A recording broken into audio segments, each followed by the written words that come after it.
গভীর রাত। একটা হিন্দু মেয়ে অন্ধকারে এগিয়ে যাচ্ছে, পায়ে শব্দ নেই, বুকে ষড়যন্ত্র। একটাই কাজ, একজন সৎ মানুষের জীবন শেষ করে দিবে। কিন্তু সে ঘরে ঢুকে যা দেখল, তার জন্য সে মোটেই প্রস্তুত ছিল না। সে এসেছিল সর্বনাশ করতে, ফিরে গেল সম্পূর্ণ বদলে। কে পাঠিয়েছিল তাকে? কেনই বা একজন সৎ মানুষের জীবন শেষ করতে চেয়েছিল? এটা শুধু একটা গল্প না, এটা প্রমাণ আল্লাহর উপর তাওয়াক্কুল যার আছে, তার ক্ষতি করতে আসা শত্রুও শেষ পর্যন্ত তার হাতিয়ার হয়ে যায়। পুরো কাহিনীটি জানতে হলে সম্পূর্ণ ভিডিওটা দেখুন। সূর্য তখন পশ্চিম আকাশে হেলে পড়েছে। গাছের ছায়া লম্বা হয়ে রাস্তার ধুলোয় মিশে যাচ্ছে। গ্রামের শেষ প্রান্তে একটি ছোট্ট মাটির মসজিদ, যার মিনারে কোনো রং নেই, দেয়ালে চুন খসে পড়েছে।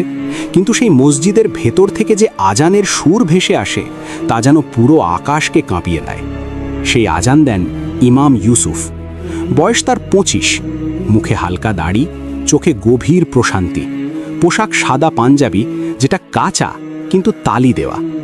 দুনিয়ার সম্পদ বলতে তার কাছে একটা ছোট্ট কামরা, কয়েকটা কিতাব আর আল্লাহর উপর অপরিসীম তাওয়াক্কুল। গ্রামের মানুষ তাকে ভালোবাসত। দরিদ্র চাষি থেকে শুরু করে বৃদ্ধ দাদু পর্যন্ত সবাই বলতো, ইমাম সাহেব একজন সত্যিকারের মানুষ। কিন্তু সব জায়গায় আলোর পাশে অন্ধকারও থাকে। গ্রামের উত্তর পাশে থাকত মোড়ল হরিপদ সাহার বাড়ি। হরিপদ ছিল ধনী, কিন্তু তার মন ছিল সংকীর্ণ। মসজিদের পাশের জমিটা নিয়ে বহুদিন ধরে তার আক্রোশ ছিল। সেই জমি একসময় মসজিদের নামে ওয়াকফ করে দেওয়া হয়েছিল, কিন্তু হরিপদ সেটা নিজের বলে দাবি করত। ইমাম ইউসুফ শান্তভাবে সেই জমি আঁকড়ে ধরেছিলেন। আদালতে মামলাও হয়েছিল। ইউসুফের পক্ষে কাগজপত্র শক্তিশালী ছিল। হরিপদ বুঝেছিল আইনের পথে সে জিততে পারবে না, তাই সে বেছে নিল অন্য পথ, ষড়যন্ত্রের পথ। তার একমাত্র মেয়ে রাধারানী, বয়স 22।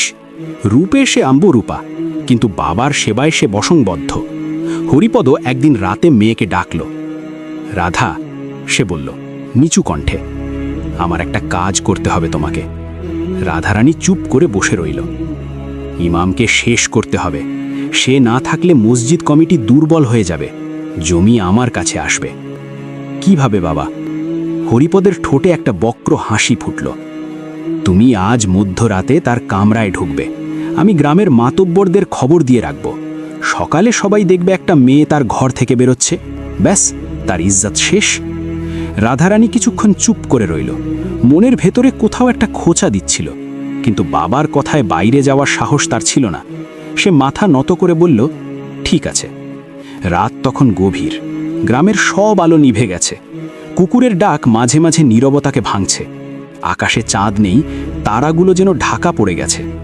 ইমাম ইউসুফ তার ছোট্ট কামরায় এশার নামাজের পর তাহাজ্জুদের প্রস্তুতি নিচ্ছিলেন।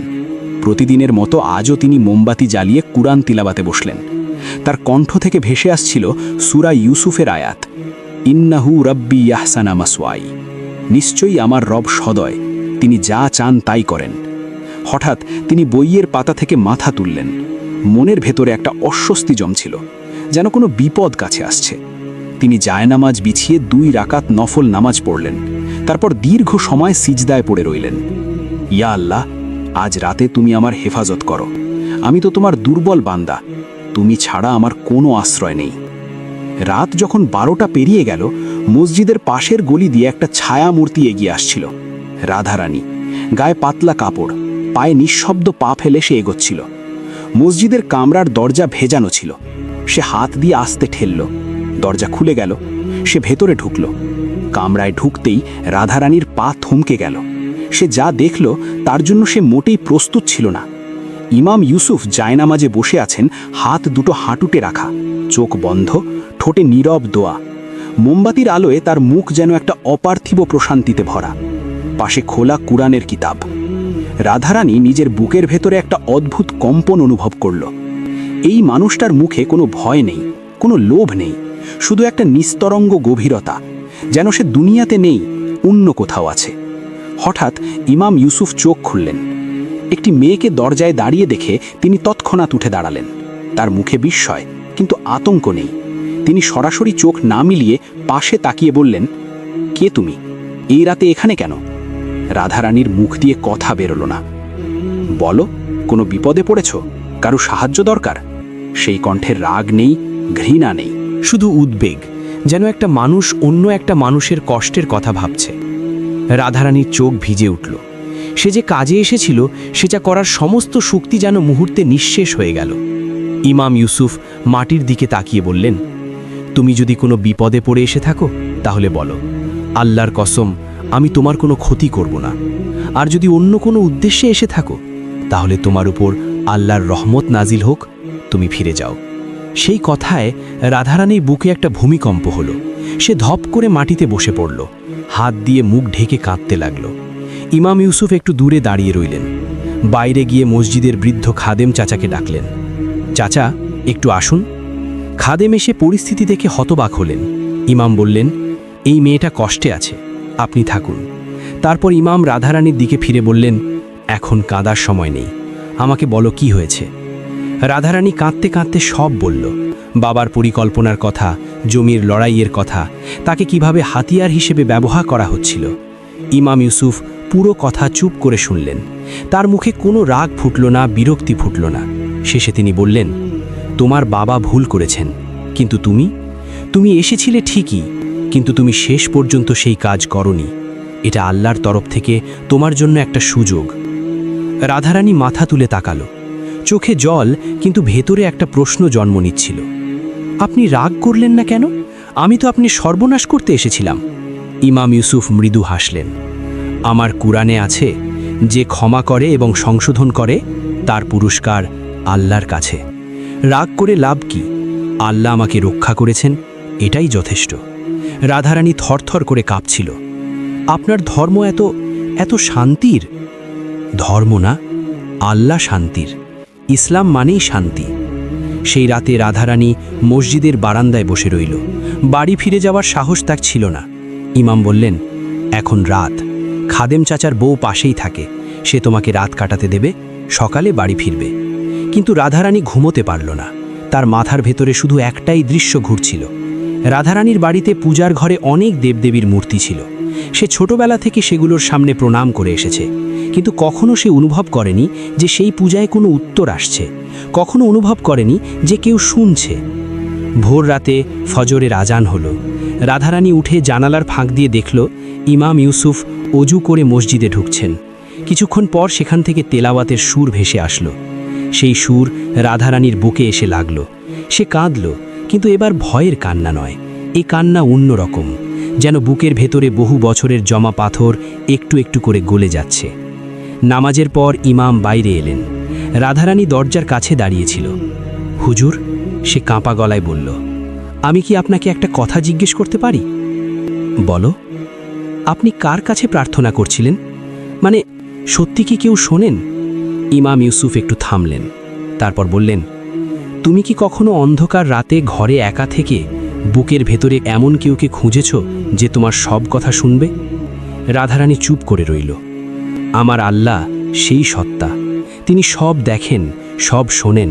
কোনো মূর্তি না, কোনো মানুষ না, একা, অদ্বিতীয়। তার কাছে রাত নেই, দিন নেই, দূরত্ব নেই, ভাষার বাধা নেই। বুকের ভেতর থেকে যে দীর্ঘশ্বাস বেরোয় সেটাও তিনি শোনেন। রাধারানীর চোখ আবার ভরে উঠল। তাহলে আমার মায়ের মৃত্যুর পর যখন আমি একা কাঁদতাম, তিনি কি সেটাও শুনেছিলেন? হ্যাঁ, তিনি শুনেছিলেন, এবং আজ রাতে তোমাকে এখানে পাঠিয়েছিলেন হয়তো সেই কান্নার জবাব দিতেই। সেই কথাটা রাধারানীর বুকে তীরের মতো বিঁধল। হুজুর, এই ধর্ম, এই ইসলাম, আমি কি এটা জানতে পারি? ইমাম ইউসুফ থামলেন, তারপর বললেন, ইসলাম কোনো একটা জাতির সম্পদ না, এটা আল্লাহর দান। যে কেউ সৎ মনে চাইলে এই পথ তার জন্য খোলা। ইমাম ইউসুফ জানতেন হরিপদ সকালে মাতব্বরদের নিয়ে আসবে, ষড়যন্ত্রের প্রমাণ খুঁজবে। ফজরের নামাজের পর তিনি গ্রামের মুরব্বী হাজি করিম সাহেবকে ডেকে পাঠালেন। বললেন, হাজি সাহেব, আজ সকালে হরিপদ মোড়ল এখানে আসবে, তার আগে আপনি এখানে থাকুন, একটা বড় ঘটনা ঘটতে চলেছে। হাজি করিম বয়স্ক মানুষ, ৭৫ বছরের।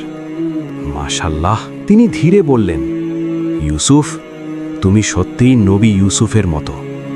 এর কিছুক্ষণ পরেই হরিপদ সাহা গ্রামের ৫ জন মাতব্বরকে নিয়ে এলো। তার মুখে বিজয়ীর হাসি। কোথায় ইমাম? আমার মেয়ে রাতে ফেরেনি, সেই কি ওর ঘরে ছিল না? হাজি করিম এগিয়ে এলেন। হরিপদ, বসো। বসবো না, আমার মেয়ে জীবনে অনেক কিছু দেখেছেন। তিনি চুপচাপ বসে রইলেন। এরপর রাধারানী নিজেই সেই ঘরে এলো। সে হাজি সাহেবের সামনে বসে সব ঘটনা খুলে বলল। কিভাবে বাবা তাকে পাঠিয়েছিল, কিভাবে ইমাম সাহেব তাকে এক বিন্দু স্পর্শ না করে, রাগ না করে, শুধু সদাচার দিয়ে সামলেছিলেন। হাজি করিমের চোখ ছলছল করে উঠল। কে? তোমার মেয়ে এখানেই আছে, এবং সে নিজেই সব বলেছে। হরিপদর মুখের রং পাল্টে গেল। রাধারানী সামনে এসে দাঁড়ালো, মাথা উঁচু করে কাঁপা গলায় বলল, বাবা, তুমি আমাকে একটা মিথ্যের হাতিয়ার বানাতে চেয়েছিলে। আমি সেই কাজ করিনি, এবং আজ থেকে আর কখনো করব না। গ্রামের মাতব্বররা অবাক হয়ে দাঁড়িয়ে রইল। হরিপদ একটু কথা বলার চেষ্টা করল, কিন্তু রাধারানী স্থির চাহনির সামনে সে থমকে গেল। হাজি করিম বললেন, হরিপদ, তুমি আজ একজন সৎ মানুষের চরিত্র নষ্ট করতে চেয়েছিলে। আল্লাহ সেটা হতে দেননি। এখন তুমি লজ্জা পেয়ে চলে যেতে পারো, অথবা এখানে বসে ক্ষমা চাইতে পারো। সিদ্ধান্ত তোমার। হরিপদ মাথা নিচু করে দাঁড়িয়ে রইল। সেই সকালে একটা অলৌকিক ঘটনা ঘটল। রাধারানী ইমাম ইউসুফের দিকে তাকালো। সে জানত এই মানুষটার কাছে যদি সত্যিকারের শান্তি থাকে, তাহলে সেই শান্তির উৎস কোথায়। সে বলল, হুজুর, আমাকে কালিমা শেখান। ইমাম ইউসুফ একটু চমকালেন। এটা ছোট কথা না, এটা সারা জীবনের সিদ্ধান্ত। তুমি কি বুঝে বলছো? হ্যাঁ হুজুর, আমি সারা রাত ভেবেছি। আমার ভেতরে যে শূন্যতা ছিল, আমি সেটার নাম আজ বুঝতে পেরেছি। আমি আল্লাহকে খুঁজছিলাম, শুধু জানতাম না কোথায়। হাজি করিম সাহেব এগিয়ে এলেন, হাত তুলে দোয়া করলেন। ইমাম ইউসুফ ধীরে ধীরে কালিমা শাহাদাতের উচ্চারণ করলেন। লা ইলাহা ইল্লাল্লাহু মুহাম্মাদুর রাসূলুল্লাহ। রাধারানী চোখ বন্ধ করে সেই কথাগুলো অনুসরণ করল। লা ইলাহা ইল্লাল্লাহু মুহাম্মাদুর রাসূলুল্লাহ। তার কণ্ঠ কাঁপছিল, চোখ দিয়ে জলের ধারা নামছিল, কিন্তু মুখে ছিল একটা হাসি, যে হাসি সে আগে কখনো হাসেনি। উপস্থিত সবাই নীরব হয়ে গেল। হাজি করিমের চোখেও জল। হরিপদ সাহা দাঁড়িয়েছিল তার মেয়ের পাশে। তার চোখ থেকেও কোথাও একটা কিছু গলছিল। সে বারবার মেয়ের দিকে তাকাচ্ছিল। মেয়েটার মুখে যে প্রশান্তি, সেটা সে জীবনে দেখেনি। রাধারানী এখন থেকে নাম নিল রহিমা।